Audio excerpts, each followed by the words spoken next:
Hello everyone, today I've been busy so I haven't prepared any history video and I go on with von Clausewitz, and tomorrow will quite likely will be the same, but don't worry about that. I think these chapters are equally useful for what we're talking about. You know how much importance I give to von Clausewitz and his thinking. So today we read the fourth paragraph of the first chapter, the first book of von Clausewitz, Vom Krige, which is called "The Aim is to Disarm the Enemy."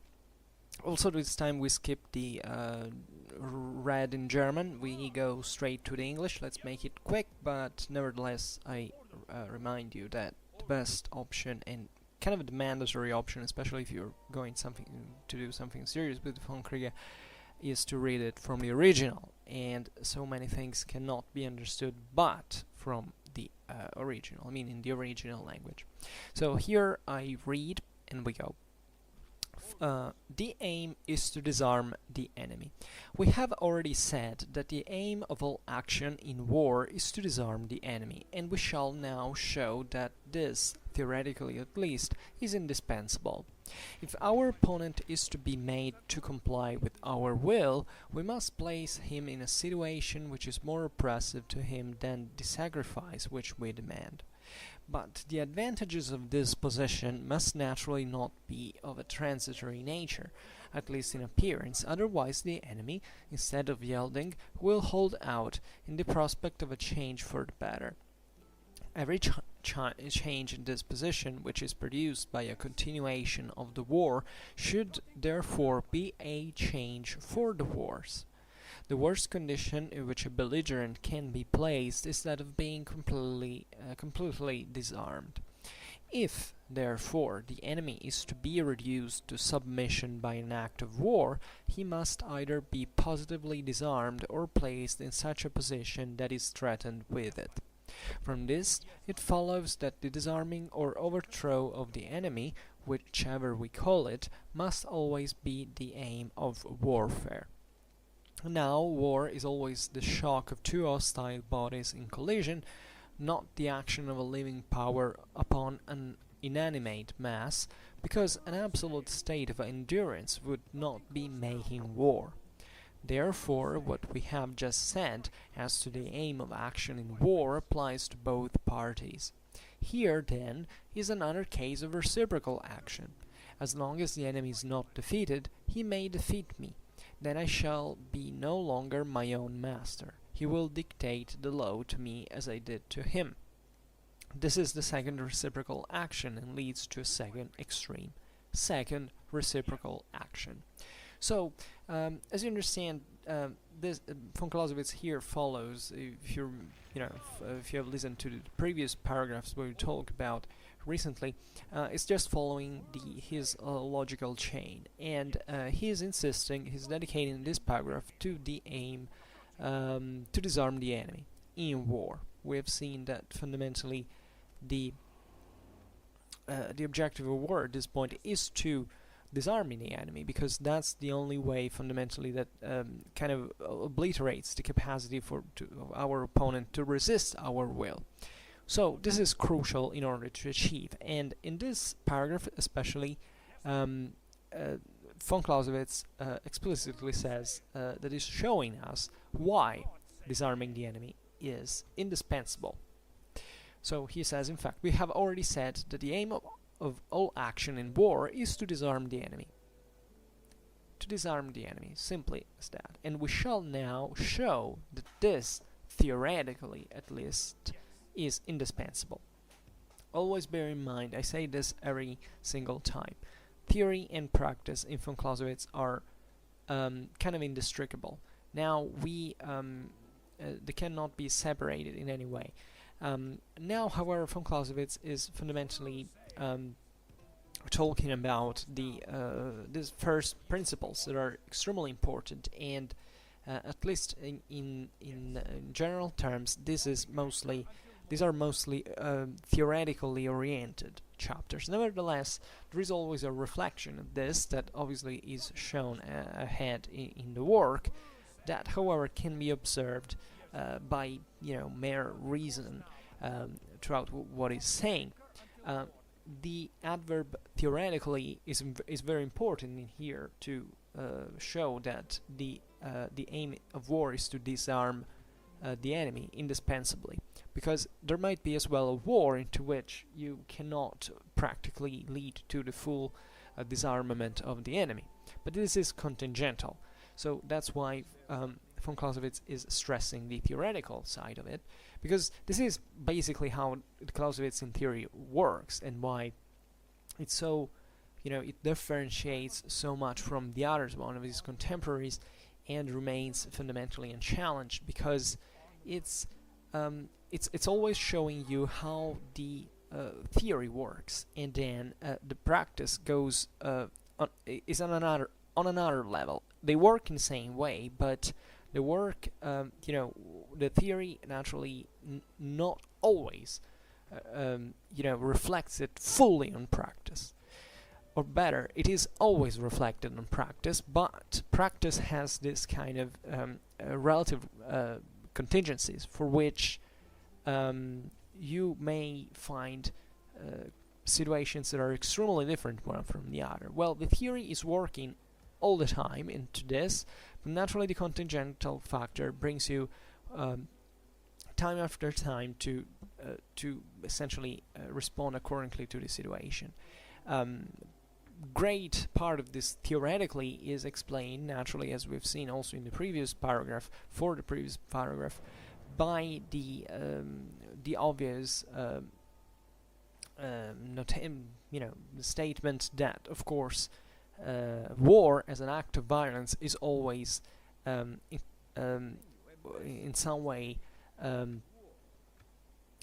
modified or controlled by politics.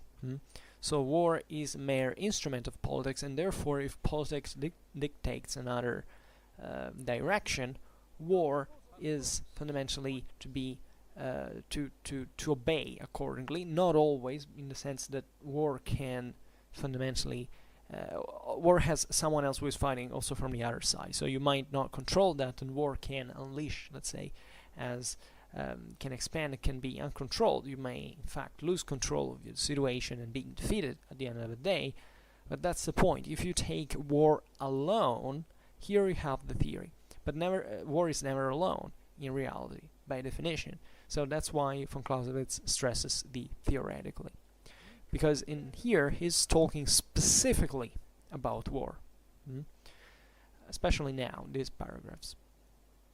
So he shows us why the disarmament of the enemy is indispensable. He says, if our opponent is to be made to comply with our will, which is the first objective in war, we must place him in a situation which is more oppressive to him than the sacrifice which we demand.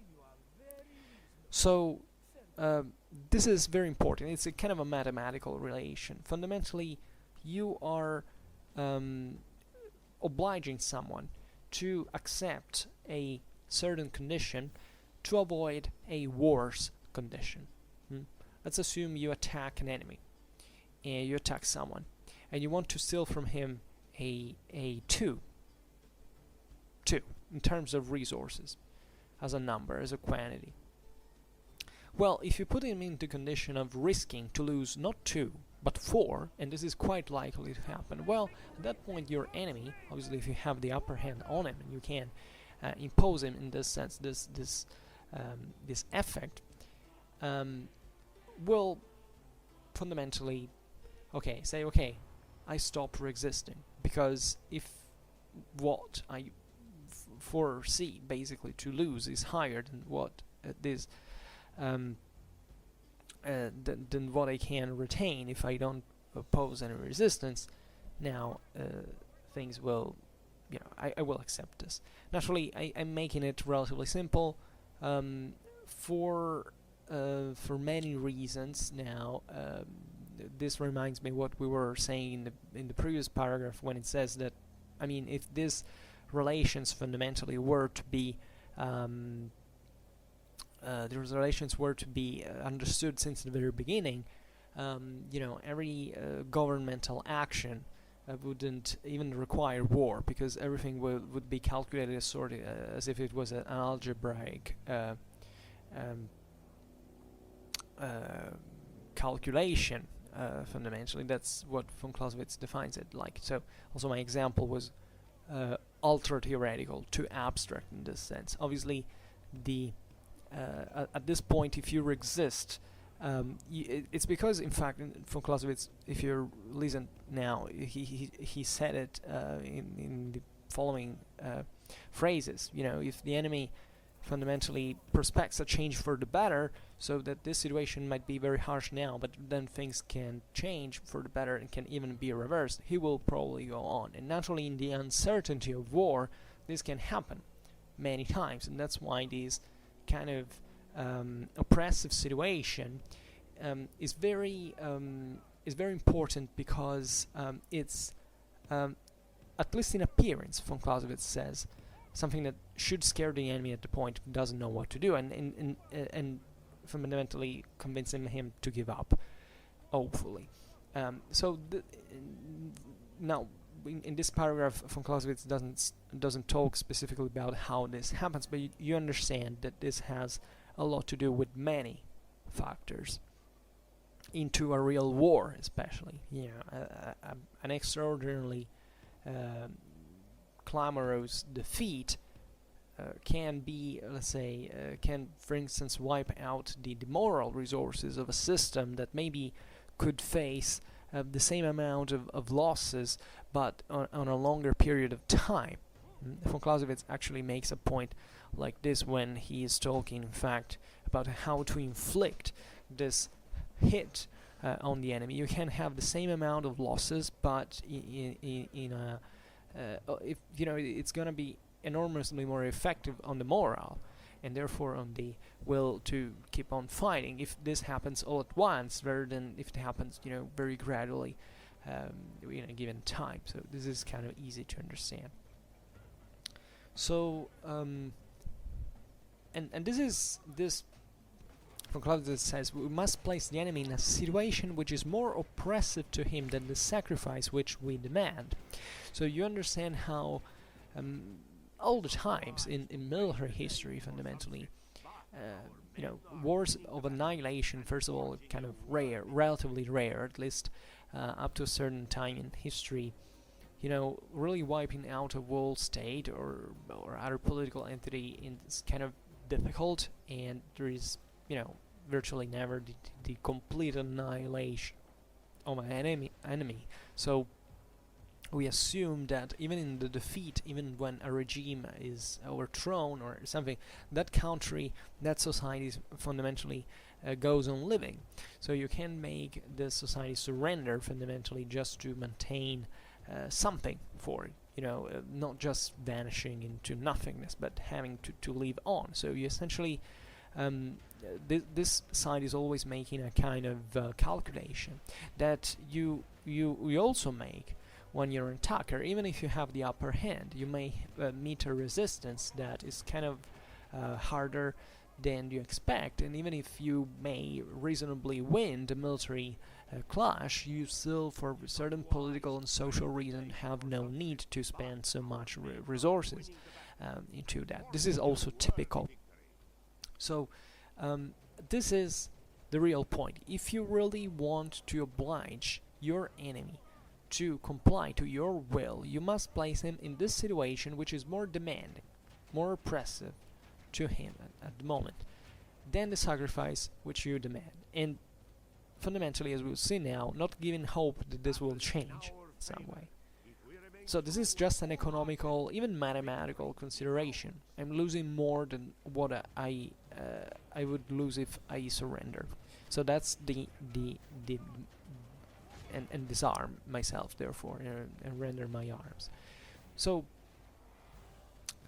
and in fact, von Clausewitz stresses this the aspect of the you know, the certainty of this loss. I mean, it is something that must be prolonged over time, not to make it fundamentally just transitory. Because he says, but the disadvantages of this position must naturally not be of transitory nature, at least in appearance. Otherwise, the enemy, instead of yielding, will hold out in the prospect of a change for the better. This is particularly important. If you feel oppressed, but you still somehow have the hope that things will go better, naturally there will be some odds, so there will be some calculations. Every war has some odds. Very rarely you can foretell, very rarely there are wars into which one of the sides is automatically going to lose. And this is particularly important to understand, because many people would say, well, but there were certain wars where historically speaking, where there was someone who could not win, fundamentally. This is a bit kind of very theoretical, and it's a mistake that many people do, even when you look at those shows like The Deadliest Warrior, for instance, because you take into consideration fundamentally just the material side of the story. Who is the strongest? We have the strongest military. Who can? It's as if it was just an iron arm of pure violence, of pure force. But war is never like that, because from the other side you have someone who is controlling this act of violence and modifying and modulating it according to the situation for reasons that ultimately have not to do with how effective your army is. That's the same example. It's ridiculous to think that, I don't know, the Romans didn't have, for instance, the men and material to occupy and maintain Scotland, but they simply didn't do it because it was not convenient for them. They didn't have enough pros to balance with the cons. So they said, okay, in this situation, you know what, we don't care. We could crush these guys, but we don't have any particular interest to do it, because we would lose too much than what we need. And this is fundamentally how wars are really fought.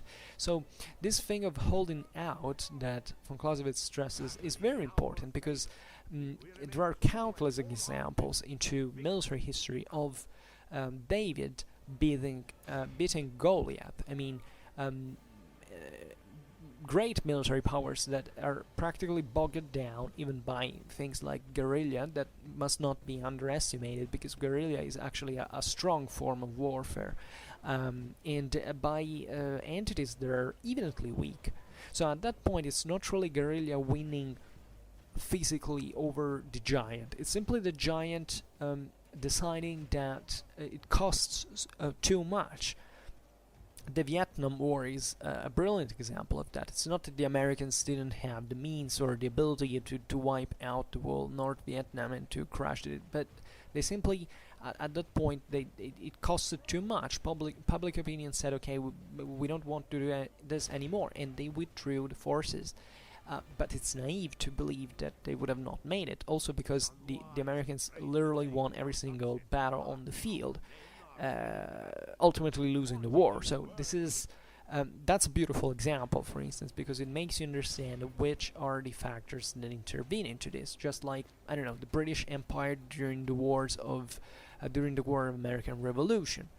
It's not that really the American revolutionaries won just because of guerrilla, because of their rifles and so on. Obviously there were other powers involved that sided with them. The War of American Revolution was won in the Atlantic Ocean, telling the truth, not on the American soil. But at a certain point the Brits saw that it was too costly, even for a sheer logistical reason, to bring all the troops from Britain, from the United Kingdom into North America to fight in there. So they said, okay, we go bankrupt if to do this, let's give up. And this is how history goes. So you see here that von Clausewitz draws an absolute of theory, but the practice of warfare, how it happens in political and military terms, is always more modulated. You don't have the total annihilation of an entire military machine. This is a very rare evenience, a very rare eventuality, and even the same act of surrendering doesn't mean in fact that you have crushed the entire military machine. It's just like how the Americans, for instance, destroyed the Wehrmacht during World War II. I mean, at a certain point, while the Germans basically held till the very last man against the Soviets, because they hoped that even in defeat they would fundamentally still fit into the Western world and not under communism.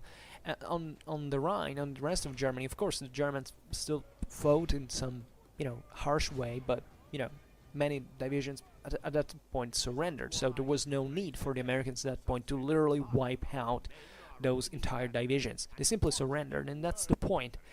You have to put the enemy into a condition which you basically don't make it. You make it too costly to keep on fighting, and this naturally can,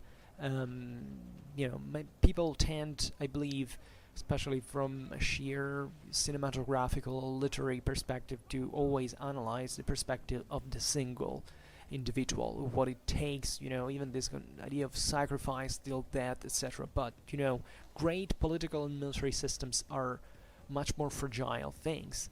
Individual courage can be boundless, but, altogether you realize that also here a very few armies, historically speaking, are literally annihilated on the field. They simply melt apart because they don't have any support, very often logistical support.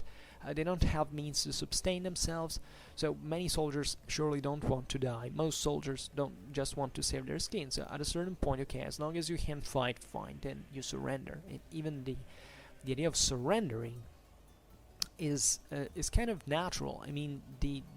There is always this moment in which you get to the point which is kind of senseless to fight by certain standards. It's always something that pertains fundamentally to the individual, to his moral, fundamentally, system, to his ethics, as you want to say. But we observe, generally speaking, in history that this happens, kind of, in spite of the differences of beliefs, of morale, or what can make the soldier remaining on the field longer than it's even convenient. Generally speaking, if you look at the broader level, armies at a certain point simply melt away because they do not have the system. So at a broader level, so looking at also the majority of the elements that make up that army, you tend to surrender at the very end because it's senseless to go on fighting. This is also very important to make you understand the nature of combat, as von Clausewitz states. The point here is not, in fact, to annihilate physically the enemy. It's simply to disarm him, and this can happen theoretically, at least in through this. Happens through this. Then what I wanted to say is that there may be multiple reasons that have not strictly to do, in fact, with the military aspect that will make that person surrender. It can be everything: political, social, cultural, religious, everything that makes up what also war is influenced by. This is very important to understand, I believe.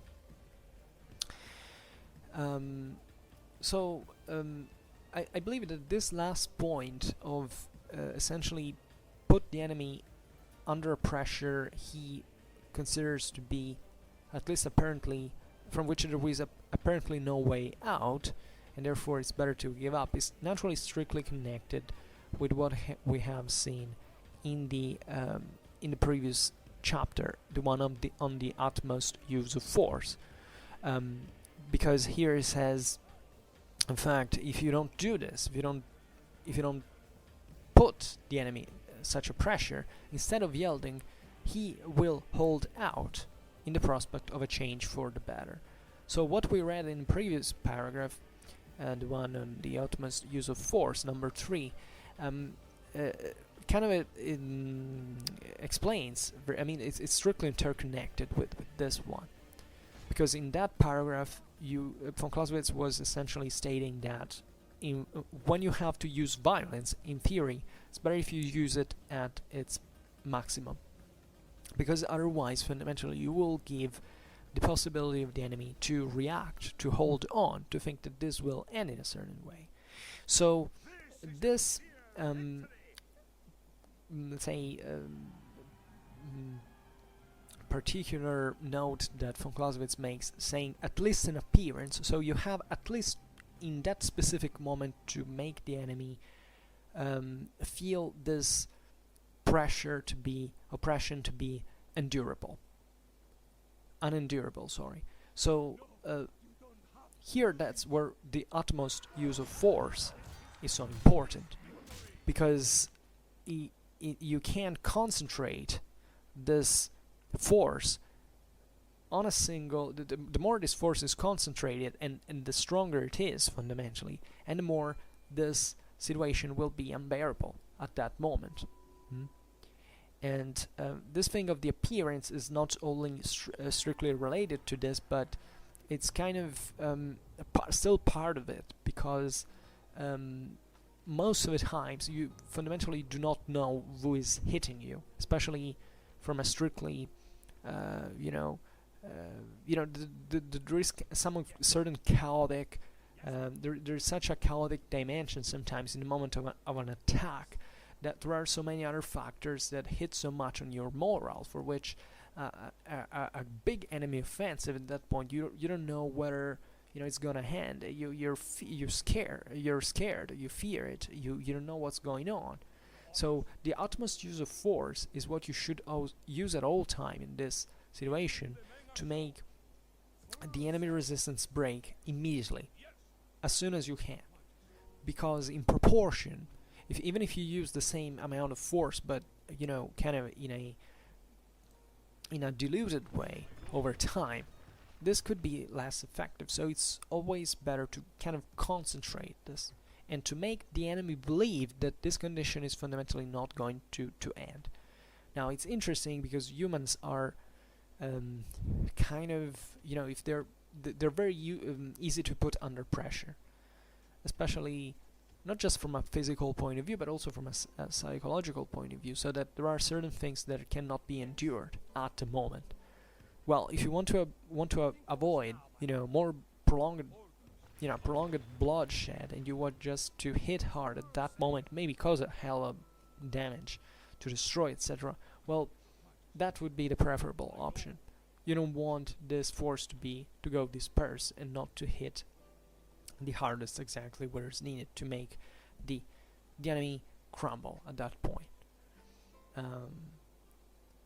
That's also more effective. It's a physical concept fundamentally. You can resist, you can absorb force which is more the same amount of force when it's diluted. It's kind of obvious. It's like sectioned. It's fragmented. You can and that this has to do also with the concept of offensive. It has to be concentrated. We'll see it right in Vom Krige, but nevertheless, you don't have to give the enemy hope of resisting. And these very hard blows are a very effective way to achieve it. Then Vom Krige says, every change in this position, which is produced by a continuation of the war, should therefore be a change for the wars. Naturally for the enemy.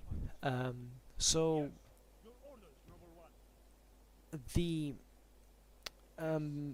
this is very important, because from the other side there are also some problems, because the offensive, even a devastating offensive, can even consume an enormous amount of resources. So not necessarily, especially when you absorb kind of the best shot of the enemy, and you say, is this the best you can do? Then you should be able to go on with that kind of offensive. So paradoxically, most of the times actually offensive should be kind of and is, just look at military history, is kind of diluted. So you should find, because otherwise it could be kind of more difficult to deliver in some way.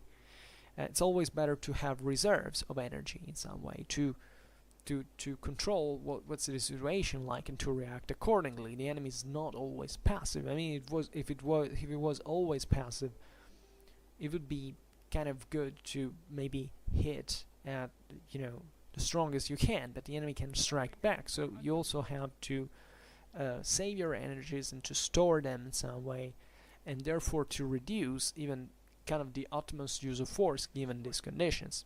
But the theory doesn't change. because what we explain now is contingental, while the utmost use of force is not, for how a war happens. And this naturally happens at so many levels. Can happen at platoon level, at a squad level, and at a division level, so that this happens constantly in combat, in the fight. Remember that von Clausewitz defines war essentially as a duel, so there is fundamentally no difference between two single humans fighting against each other and two states, fundamentally, because the nature of the fight is always the same, and this is valid at every level. There is no stage into which this is fundamentally different. So you should fundamentally equilibrate your force in order to deliver this constant change for the wars. This is important because let's assume you attack the enemy. As we have said, you first of all, it's very hard to hit the enemy, especially at the beginning. Well, when his forces are kind of fresh. Just think if you are in a fight. You would think maybe, now I can knock this guy down just with one hit, because I do it in a way he doesn't plan it. But there might be so many contingent factors that you do not expect. You may not know, especially how the enemy is ready to meet you, for instance. To how he is, what his resources are, what his forces are. This is particularly difficult to assess. So, in this case, even the same act of launching this offensive entails that you have to stay, to reduce in part the attack. The attack is always kind of more wavering than the defense. By theory, this is also very important, so that you can always kind of fall back in case things go wrong. Because you're the one who is venturing, who is making practically more effort, at least in theory. You're committing more energy. So you're the one, especially if you have the upper hand, who should dose this force, ergonomically speaking, in a way that you can basically keep the enemy constantly under pressure at a level that allows you to make this change for the wars continuous.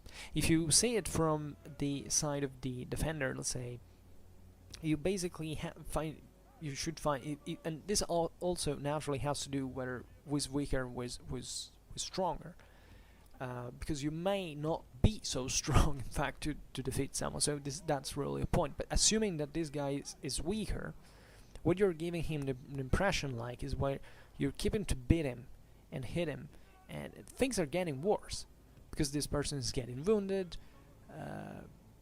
I now say a person can be an army. Naturally, I'm not making it the case you should go out there and fight someone, but it's just making you a more evident example.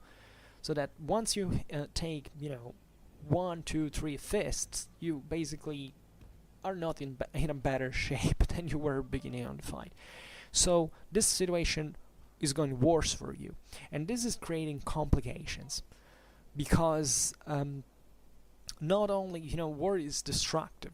We have seen how von Clausewitz stresses the kind of very physical dimension of war, this idea of complete destruction. So being hit is not just like in video games where you have a bar of health and things go more or less practically the same way until the bar reaches 0. In the process in which your health is decreasing, you're feeling increasingly worse, and this is what you should be able to inflict over your enemy, so that you basically give him no quarter, of course, but more especially you're making him understand, you're making him suffer in a fashion that his mind is focused on is, I'm going down, I'm losing energies, I can't make it. And these are all things we will see when von Clausewitz speaks very well and very thoroughly about the concept of attack and defense. But this is, however, the general idea. You can't make a hit that is just a show-off. I mean, that could. I mean, I don't want to make this absolute, because von Clausewitz would kill me otherwise. You can. Maybe there are certain operations in which victory is achieved by just making this big show-off at the beginning and knocking the enemy out immediately. Other times you just have to keep on this pressure, measuring it. Whatever it is, you should always make this enemy believe, at least believe, in appearance, von Clausewitz says, that things are gonna get worse. So this is also why sometimes this simulation, for instance, is so important, because you may sometimes wanna really hit the hardest at one point because that's your best shot, for instance, and then you have no other means to go on. Just think about the something we discussed about on Schwerpunkt already, the charges of the ancient barbarians, the Celts, the Germans. Why did the Celts and the Germans attack so much en masse? And with this idea that they had to knock out the enemy at the first hit because they were tougher than the others, they could exploit this better. No, of course not. The real these were fundamentally the same human beings that it could be found from the other side. But they did this because in that case their biggest problem was logistics. Not having centralized political entities with permanent armies, effective logistical systems, they could gather fundamentally that certain amount of few amount of resources that were needed that could last for a short time. So the idea was, let's attack. This will exhaust soon because we don't have an efficient system that can resupply us. So the best thing to do is to attack at the first time, and with this devastating charge that should wipe anything out. So in that case, for instance, that is an example of one big shot at the beginning, taunting the enemy, showing off, having all this physicality involved that has not much physical effects but rare psychological ones, and that's why those peoples fought in that way. That's why the Romans instead fought the other way, because they had more resources to spend on the long run, and therefore they prefer to stay not only just on the defensive, of course, but just being more calm, to maintain the value of discipline, to deliver better the single energies that they had in that specific favorable context of the fight, etc. And because they had the means to do it that way, to act more intelligently, let's say, in that way, not just with a big shot. And the Romans are not famous for extremely violent charges. Why? Because they didn't need them. So you realize how this is reciprocal, how one army behaves in a way because there is one valid reason that, even if it's not rationalized, however, brings societies to organize into that fashion, and vice versa. And not vice versa, but other societies would do in another way. So this is very important to understand, because this also dictates the way combat develops. Not all combats are equal, not all armies are equal, not all fighters are equal. They're always different. War is asymmetrical by definition. Never trust those journalists who, say the term asymmetrical every 3 seconds because they equate asymmetrical to, guys who do not fight like, modern Western armies do. Because that doesn't mean anything. War is asymmetrical by definition. At best you can, try kind of realize how different the systems are. But it's a relative term, it's not an absolute term, as you hear it expressed sometimes. Anyhow, now we digressed a little bit. Then von Clausewitz adds, the worst condition in which a belligerent can be placed is that of being completely disarmed. Now, this is self-evident, but nevertheless is important to reflect on it. In absolute terms, the worst condition in which a belligerent can be placed instead of being completely disarmed. Now, being completely disarmed here, you don't have to imagine it just, you know, the individual who, I don't know, has no ammo anymore, can't fight. You have to imagine it kind of also the broader level as well. I mean, that works also for the individual soldier, of course, but being disarmed can mean different things at those different stages of, you know, what we're talking about. Single soldiers, entire armies, entire countries, and so on. But also the processes through which being disarmed, more importantly, the processes through which this happens can be different. You can be disarmed, for instance, because you give up, because you have no will to fight again. Maybe you have your weapons loaded, but you're morally wasted. So in that sense, you're disarmed because even if you have a rifle in your hand, you can't even shoot it. And believe me, this happens really often in war. So being disarmed other times simply means, you know, I ran out of ammo, so I'm effectively disarmed. Also here, the concept of being disarmed can get really relative in military history, because being disarmed is kind of difficult because kind of every person can be potentially offensive, you know, as long as you can bite, kick, and punch, you can be armed in this sense. But naturally, by the approximation, we say that, you know, think about, I don't know, France when it was conquered by the Germans in 1940.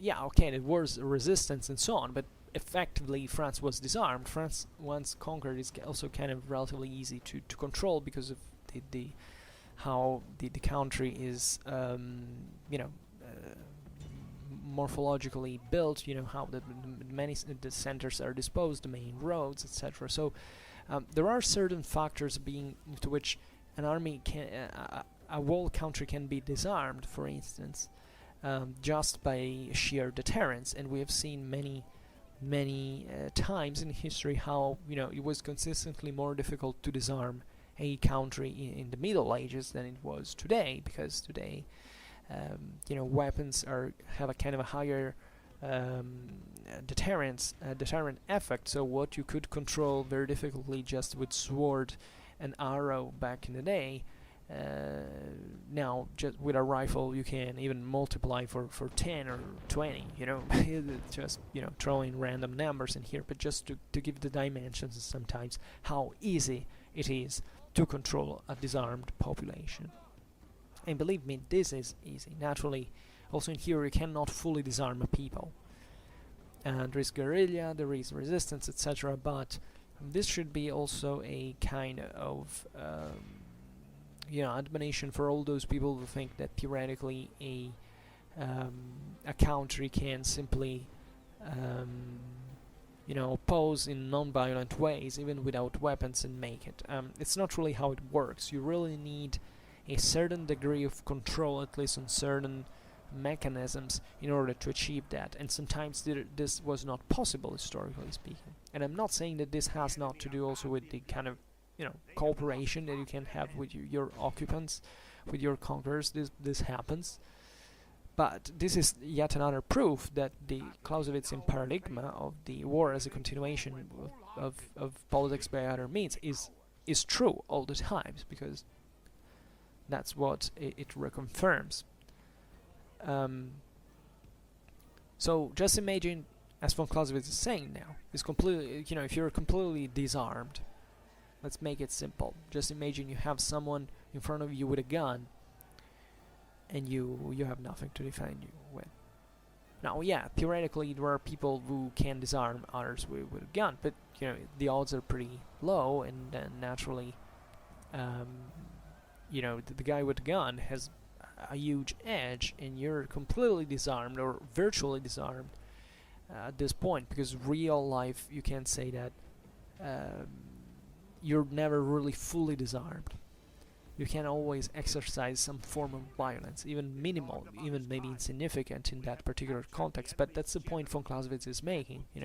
This is theory. Then practice, in fact, shows that being completely disarmed is practically impossible. Here, von Clausewitz is making an absolute example. The worst condition, to make you understand what's the extreme here, is that you're completely disarmed, which means, in theory, that you basically cannot even defend yourself. Because attack and defense in this sense are kind of the same, the two faces of the same medal. You basically cannot oppose violence to violence in any way. So you're just passive, you're just taking hits. So von Clausewitz is exemplifying this because he's showing the absolute concept. You don't want to be hit without being able to prevent it. So if you're being aggressed, you're being attacked fundamentally in order to break every to give up any resistance, that's when you want to do it. And naturally, in this term, in the same absolute, which is kind of ideal, naturally you don't have any other choice, because at that point, if you're completely disarmed, the enemy can do literally what he wants with you. But in reality, what you have in here is that maybe you're disarmed in the sense that you don't have enough strength to resist the enemy. So you simply say, okay, I'll give this guy what he wants, if it is something that, after all, is is less costly than what would happen to me if I kept resisting with these meager means that I have to defend myself. So this is pretty evident, pretty simple to understand. And then von Clausewitz goes on and says, if therefore the enemy is to be reduced to submission by an act of war, he must either be positively disarmed or placed in such a position that he is threatened with it. The act of war, as we've seen, is an act of violence fundamentally. So there are two ways. Either you just disarm this guy in some way, putting him in this condition in which he cannot respond, or you threaten this to happen, which is actually the same thing still in the realm of, well, okay, it's not really the same thing, because the first one is entailing that you actually bring that person to be to be brought in that condition in which he cannot physically, let's say, react. The other way is threatening the enemy with that, and the threat, the deterrence in that sense, can also be perceived as kind of bigger or smaller, which means that and that's where the politics and the people kind of play the thing, because the governments may not understand better. I mean, they might not accurately understand what the situation is. Actually, no government ever actually fully 100% understand what the situation is in a war. Nobody does, and nobody ever did, and nobody ever will. But there have been cases in which, of course, you can exercise some pressure on someone without even resorting to violence, probably just making them even think that they are maybe inferior, even if they're not. This is actually very important, because at many times in history there have been situations like that one. Think about the Second Punic War. Now, the Second Punic War was arguably the greatest Roman victory. It's probably probably the best, you know, if you really want to start to study a military campaign in your life, you have to choose one and only one. Probably the Second Punic War is the best war in military historical terms to study, because it has literally everything about war. It's extremely didactic, it's extremely interesting, not just very historically important, but just really very full and rich. Well, in that situation, as you know, there was a debate internally to the Roman Senate, for which a side, which was, you know, the most open, kind of also Hellenistically oriented, and there was all political and social problems fundamentally. Also, the opening of Rome to the sea, or remaining to agricultural Italy, fundamentally.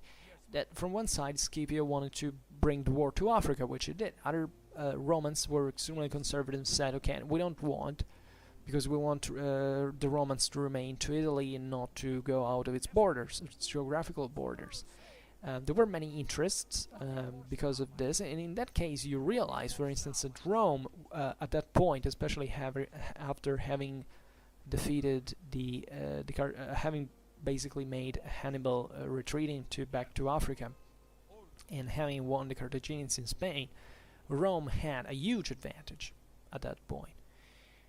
And yet there were certain senators, naturally for political interest and so on, who were pushing for the idea that it was too dangerous, fundamentally. Because back in the day, in the First Punic War, the Romans lost kind of 20 years of war, because they had landed in Africa and they got defeated, and the war raged on for many times. Naturally, that was an anachronism, but there were so many different psychological perceptions of what your strength can be. I think most of the people do not know how strong and weak they can be at a given time. And this is a bit of a great struggle, because it really influences, and that's why also moral resources are so important, and why awareness, knowledge and consciousness are so important, self-confidence and so on, in everything in life. Because if you think that you can't make it, fundamentally, that something is too difficult for you, you tend to give up. You tend to say, I'm not good for it, and maybe you would be instead, and you don't know it, because you place yourself into a condition of inferiority that it's not really the case. So here von Clausewitz is stressing indirectly exactly this aspect, that you may not even use an act of violence, engage into an act of violence, in order to make someone curb to your own will and to disarm him. So it's not always something literally physical. There are certain factors for which you can disarm someone without even using violence.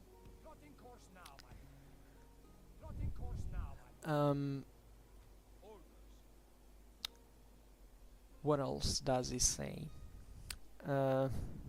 So from this, von Clausewitz says, it follows that the disarming or overthrow of the enemy, whichever we call it, must always be the aim of warfare.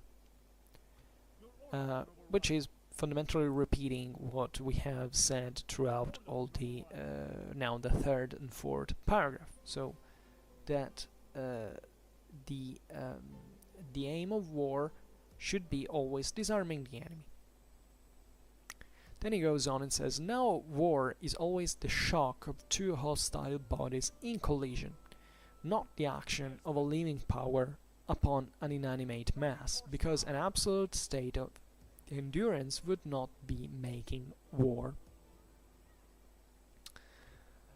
Therefore, what we have just said as the aim of action in war applies to both parties. Now here he introduces eventually the second, reciprocal action, but let's stop to the first phrase, which is very important. First of all, he says war is always the shock of two hostile bodies in collision.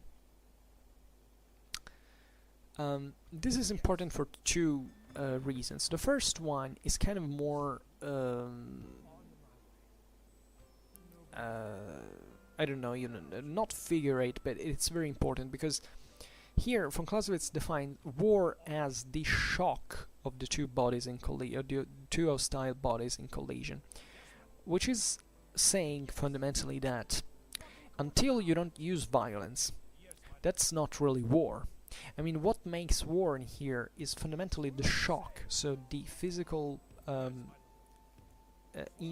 attrition, let's put it in this way, that, or better, not really, I mean, it's really the physical shock, in fact, of these two bodies colliding. So until these two bodies do not collide, what you have is not really war. We have seen that war is defined by von Clausewitz as an act of violence, which is the use of physical force, fundamentally. So the clash, the physical clash between these two hostile bodies is what really war is. So this is, I don't know why, but I figure this very visually.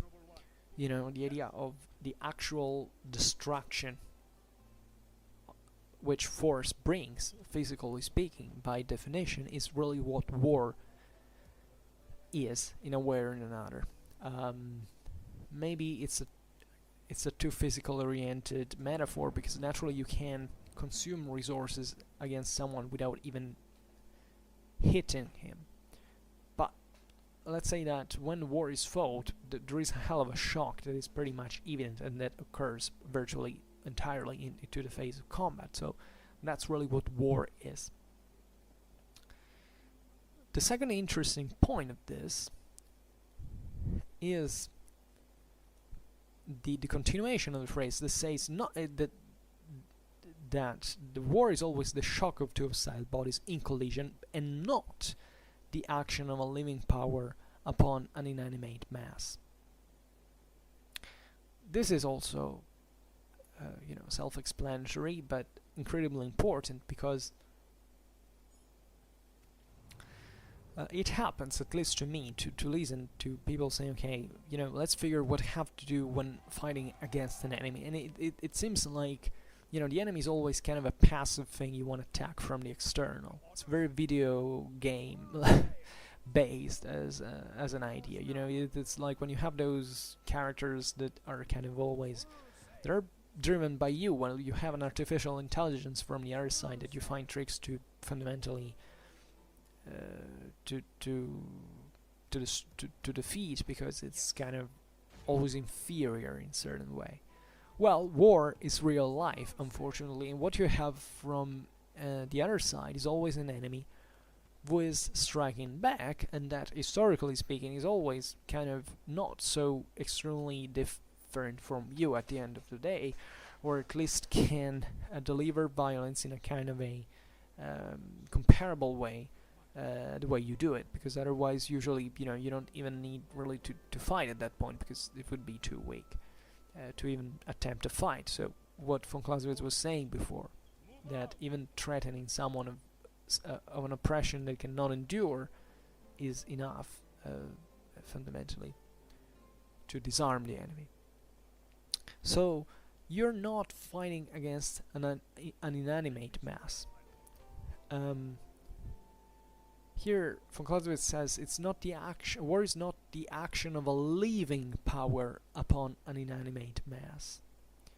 So, really, here it's important that it follows that you're attacking another living power. So it's living power against living power, and therefore you're attacking someone who can strike back, and in a way that you do not necessarily expect, in a way that obliges you, in a way, to suffer that shock of collision that we have seen, because that's the dramatic point. War is not just, you know, watching from a third person.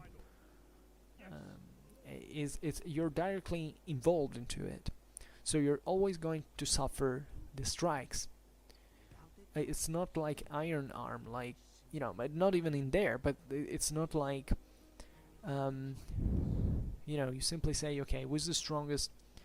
Me. So I take out this guy without difficulty, and I don't consume myself. No, first of all, of course, you can deliver force in a very stupid way and lose if the enemy is incredibly weak, which often happens if you don't have, I mean, it doesn't often happens in military history, but, you know, if the average person was put at the head of an army, that could happen really pretty easily. But not only you're suffering all it, so this entails indirectly that this implies in that you're always gonna lose something in war. You might even gain more, of course, but also in real life, what you lose in a war is not really replaceable.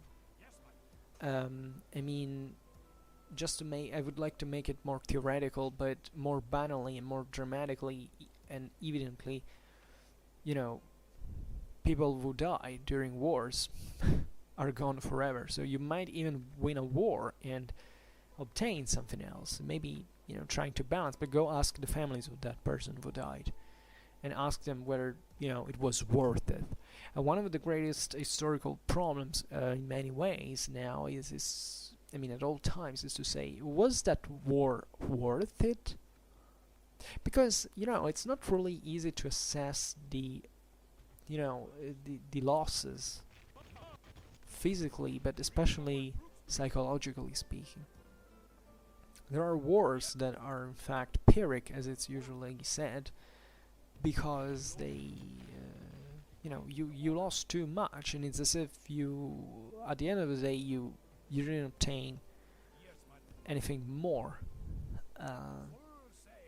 Then, of course, things are extremely fluid, so maybe the fruits of what you achieved are, you know, collected over a very long time. But this variation fundamentally alters also the way such things are practically assessed at that specific moment in history. Because maybe if the advantages mostly came later, maybe the generation who suffered that war said, okay, this was not worth it, but eventually that is reevaluated after. Just like there are certain wars that are maybe seem astonishing victories at the moment, but may even fundamentally lay the basis for a future defeat in some way. Think about, there are many examples. There is no need. I was thinking about France and Germany between the two great wars, the two world wars.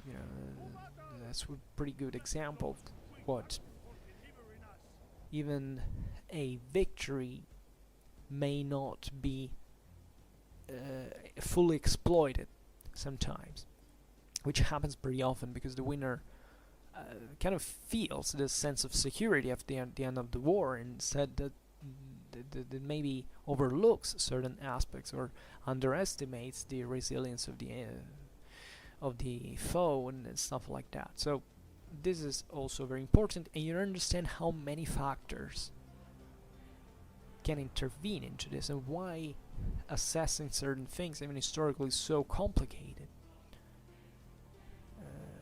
And why history is so necessary, therefore, because it deals with such problems. They're really big problems, at least ethically speaking. But for what we feel, in fact, is the cost of war has been.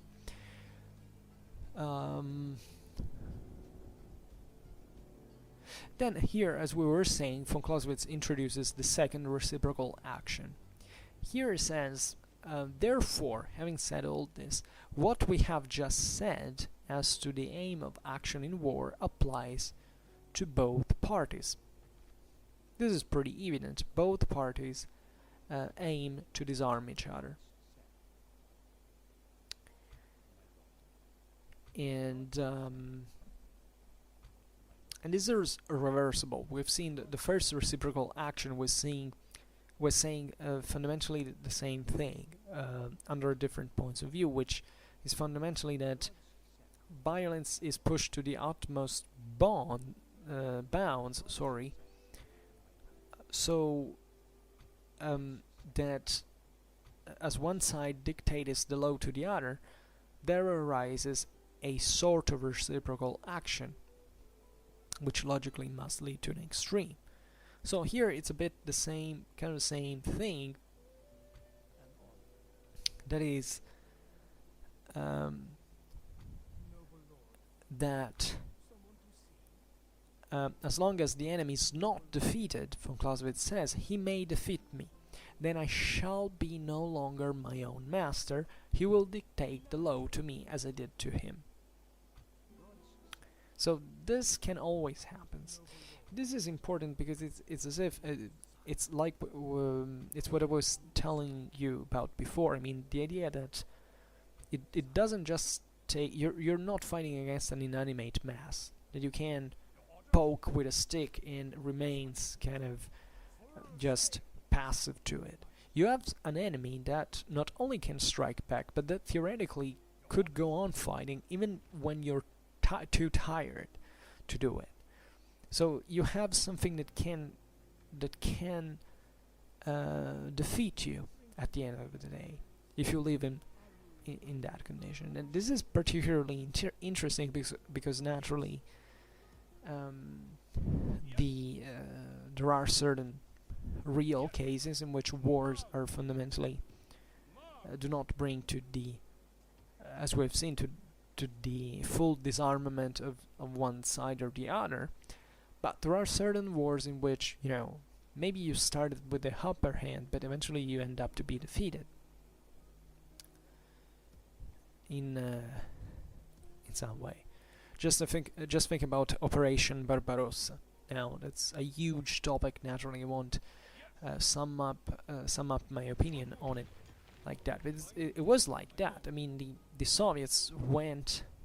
This is debatable, but they kind of went close to defeat when the Germans swept so quickly and deeply into their own territory. But eventually they stopped them. It took a freaking long time in order to repel them, and eventually they were the ones entering Berlin. So you see how these extremes fundamentally between that exist between the outcomes of combat, in which you can't just attack and hoping okay, my attack fails, I don't have to worry about anything else. No, you have something that reacts. You have someone who strikes back and maybe manages to attack you and defeat and crush you at the end. So von Clausewitz calls this the second reciprocal action and leads to a second extreme, second reciprocal action. These reciprocal actions von Clausewitz talks about are really reflecting, or can be interpreted in this way at least, as the broader spectrum of the possibilities that fundamentally war entails. We will see how von Clausewitz dedicates so much space to the randomness of certain events, the fundamentally the unexpected eveniences that can occur in war, and especially war more than in any other field. This is what von Clausewitz tells you, because things can evolve in dramatically different ways that you could not foresee. So given that these hostile bodies, though clashes, are living powers, are both living powers, this ability of attacking and striking back is always there, is always present. There is a far way every contendant can go, fundamentally. And the extreme, in fact, is the disarmament of either one or the other fighter. So, the other combatant. So, these are the dangers that that naturally are faced kind of all the time. Naturally, the odds can be different. The degrees of risk can be different, as it's given whichever context you take into consideration, historically speaking. But in the realm of theory, these options are always there. They're always on the table in some way. So you can easily realize how even how brutal such events can turn like, and how war is such a risky and dramatic business that is incredibly you know, demanding in many ways, in psychophysical resources and much more, I would say, especially if you take it from the perspective of a single individual. Naturally, the effects of entire states that get destroyed by a war are kind of the most evident, or what comes closer to the extreme von Clausewitz is talking about. So okay, I think for now we can stop here. This was a relatively short paragraph, and tomorrow also, I think, as I was saying before to you at the beginning of the video, I don't have so much time, so these first paragraphs are kind of good now for me to comment on, because they're small, they're relatively short, I mean, but they're so very important, so they're fine, because they don't require to me a huge preparation in order to understand every single you know, part, but really leave a huge room for debate. But I can't be talking forever, unfortunately. No, really, I kind of like talking, but I also have an autonomy, let's say. I last up to a certain point. So for now, for today, it's all. So I hope that you enjoyed this video. If you did, please share it. Otherwise, leave a like or subscribe to my channel if you're interested in my upcoming contents. And for now, I thank you heartily for listening to me. I wish you a nice time and see you next time. Bye.